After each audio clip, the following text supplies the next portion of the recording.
Assalamualaikum warahmatullahi wabarakatuh. Halo teman-teman semua, terima kasih sudah mampir dan mau meluangkan waktu di channel Gus Munir 86.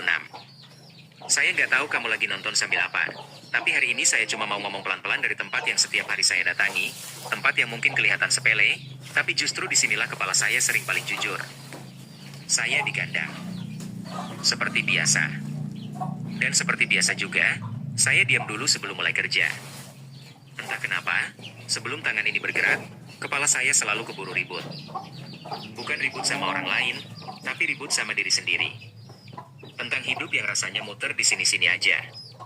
Tentang capek yang datang hampir tiap hari. Tentang pertanyaan-pertanyaan yang gak pernah benar-benar minta dijawab. Sapi-sapi ini ada di depan saya. Diam. Tenang. Gak kelihatan mikir apa-apa. Kadang saya iri sama mereka. Beneran. Mereka nggak mikir besok. Nggak mikir minggu depan.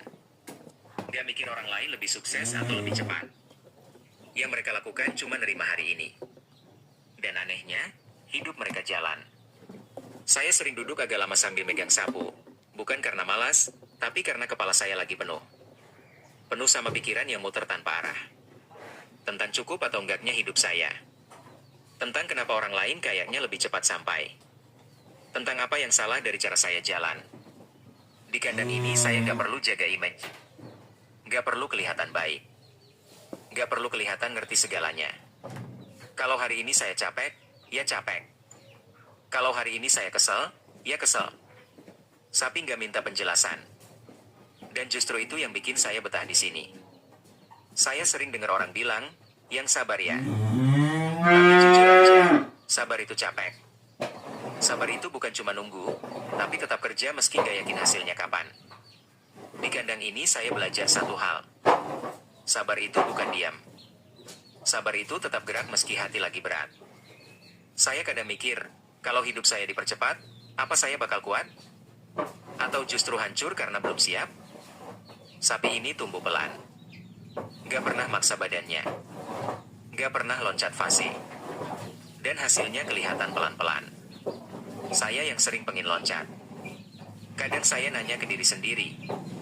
Kalau begini terus, cukup nggak sih? Dan pertanyaan itu jarang dapat jawaban. Tapi anehnya, saya tetap datang ke kandang keesokan harinya. Mungkin karena jauh di dalam, saya tahu. Berhenti malah bikin lebih kosong. Kandang ini nggak pernah janji apa-apa ke saya.